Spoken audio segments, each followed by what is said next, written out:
And also I have a page devoted to this sort of thing where we have the timeline, put up notes. Anybody wants to contact us for notes or whatever questions, they can use the email, or we usually read the comments underneath too. Great. And thanks for everyone to listening. Yeah, we appreciate it. Yeah, it's been a great journey, and brought up a lot of really interesting material that is part of our experience, for better or worse, and it's kind of led us here. So we'll see you again in a month. Go A's. And I'll go down. I'll start picking out your sausage anyway. Yeah. Thanks a lot, guys. Bye. Good night.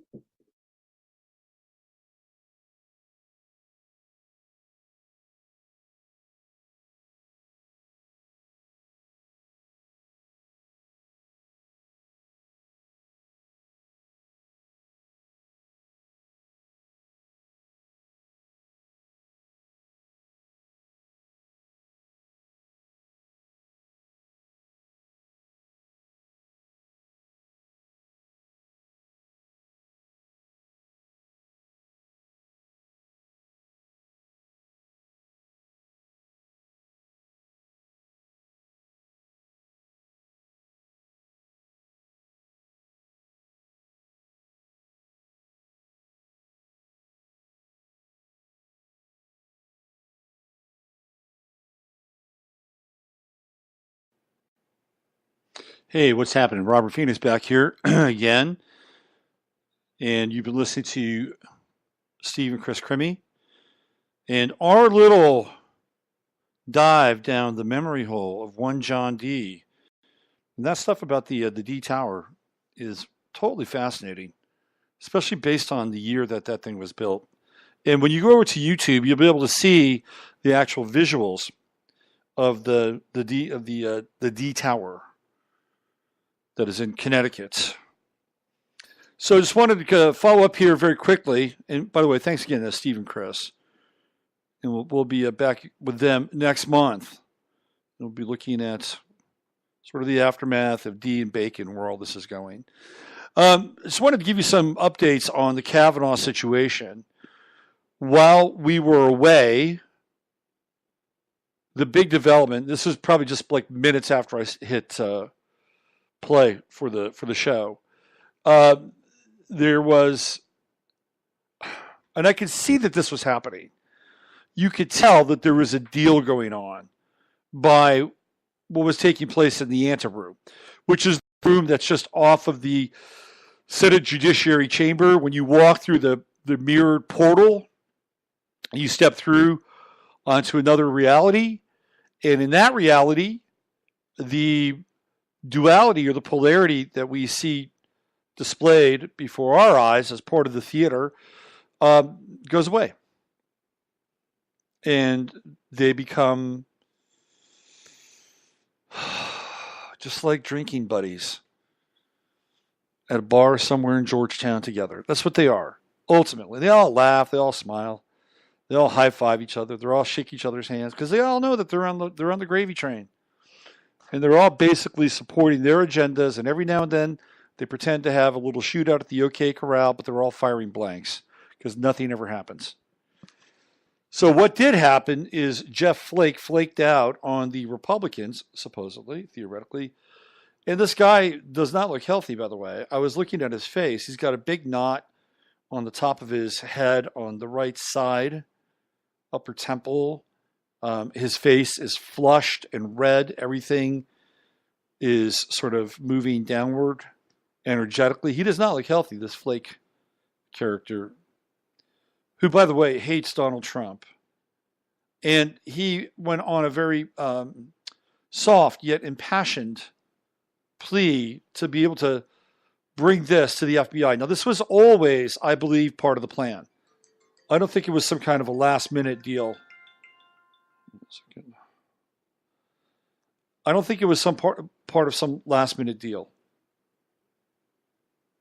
I think this was always part of the plan, to get to the 11th hour and see who would bite, and Flake was the guy that bit. So what they did is they had a vote, an 11-12 vote, and they confirmed that he would be nominated. So Brett Kavanaugh has reached the nomination process. But in the meantime, they've also tabled an investigation by the FBI that theoretically would take no longer than a week. Well, a lot can happen in a week. Trust me, a lot can happen in a week. Then again, a lot can't happen in a week. Sometimes a week becomes 2 weeks or 3 weeks. Sometimes it can feel much, much longer than 1 week. I wanted to bring something up. This was sent to me by Lisa, friend of mine, friend of the show. She sent this to me. I wanted to get this to your attention. So check this out. Jill Strzok. Remember Peter Strzok? Well, Jill Strzok is his sister-in-law. That means that she has married Peter Strzok's brother. Correct? Right. Jill Strzok works with Thomas Blasey. Thomas Blasey is Christine Ford's brother. Okay, so this really has a lot of bright orange, Sannyasin, Rajneesh colored orange, red flags, borderline red flags. Why? Because we know Peter Strzok is he's possessed. That's number one. Number two, he's part of a rogue element in the FBI and in the intelligence agencies who can float between the FBI and the CIA. Peter Strzok has a significant amount of freedom and autonomy to basically move between these intelligence agencies. But let's just say, for example, shits and giggles, that Peter Strzok does still have ties to the FBI, even though I don't believe he's being paid by the FBI any longer. But it is the FBI that is now being tasked to look into the Kavanaugh-Blasey allegations. Do we really trust the FBI at this point? Absolutely not. Absolutely not. And particularly if there is a connection between Peter Strzok's sister-in-law working for Christine Blasey Ford's brother. Hello? On the Kavanaugh side, of course, he has his own little roots and connections. His wife, Ashley, served for George W. Bush. She was there in the White House from 2001 to 2005. She was Bush's personal secretary. Ashley Kavanaugh is Bush's personal secretary. From 96 to 99, she was with Bush when he was the governor of Texas. She was his personal assistant. You look at her, she looks like freaking Laura Bush.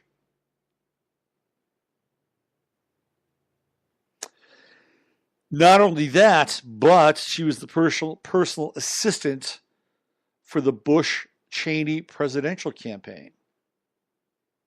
Oh, boy.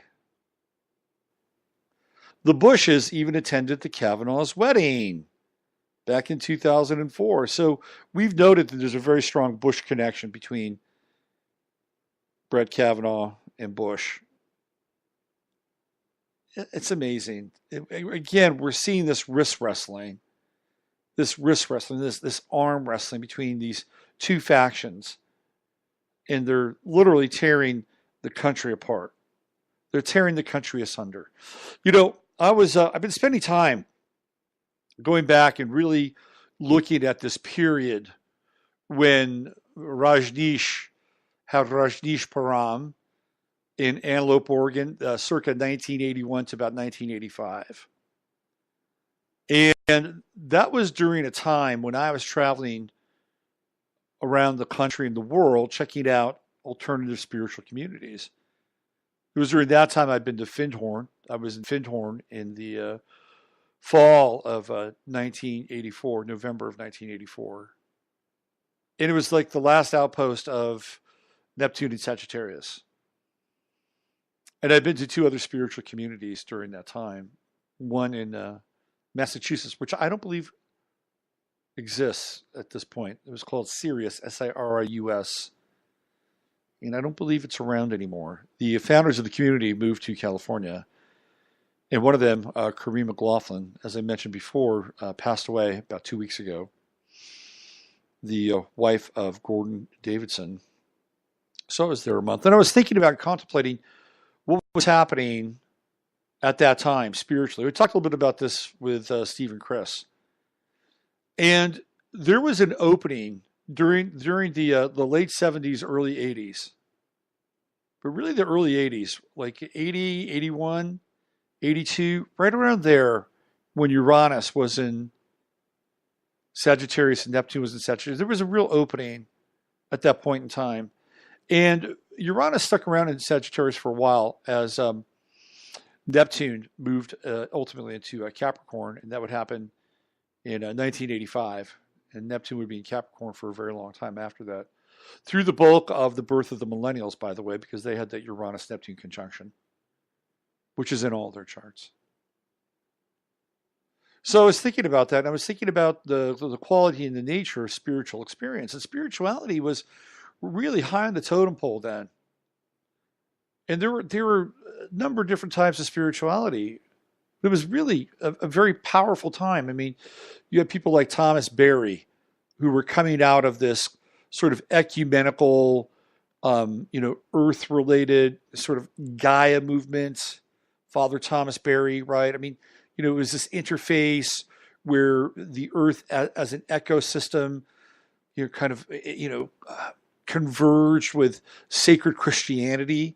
I mean, that was one version of sort of this type of spirituality that was sort of brimming at that time.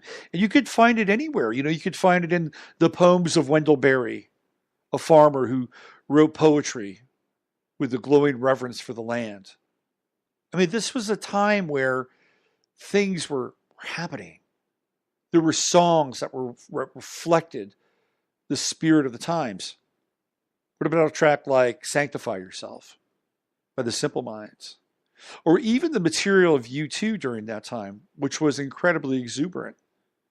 We think of the first records of U2, Boy, October, War. This is when U2 actually mattered. They had enthusiasm. They had zeal. And when you watched a U2 concert, you were taking part in, for all intents and purposes, a religious experience. And now we look at U2, and they reflect the tenor of the times. With Pluto and Capricorn, they've become completely sold out and corrupted, politicized, beyond belief. If you go to a U2 show now, what are you watching? You're watching social justice warrior programming. It is no longer exuberant. It is no longer incandescent. It is no longer capturing the flash of the spirit. What it's doing is it's sloganeering and programming you. So there are a number of different things happening during that time, during the early 80s. I remember also during that time and leading up to sort of the later part of the 80s, that players started to get together and kneel after games, after football games. And they would kneel in prayer. And eventually it was shown on national television. And the one guy that I believe started it was, if I'm not mistaken, Steve Wallace of the San Francisco 49ers. And that was something that you would see after every single game. They would have a camera cut away on these guys kneeling, thanking Christ for the fact that they were able to play and stay healthy. They don't do that anymore, by the way. That is verboten. I guess if you're not going to videotape the kneelers at the beginning of the game, you may as well leave the kneelers at the end of the game out of the picture. And trust me, they're there. And there are quite a few of them. There are a lot of Christians in the NFL. But this was an interesting time during the early 80s. This current of spirituality was running through everything. Everything. And clearly, the spiritual communities that I were part of, or at least visited, they're part of that mix as well. That's gone now. And we're dealing with something very, very different. In terms of the outer planets, Neptune is in Pisces, and it's sort of this very kind of wild, fluctuating, mutable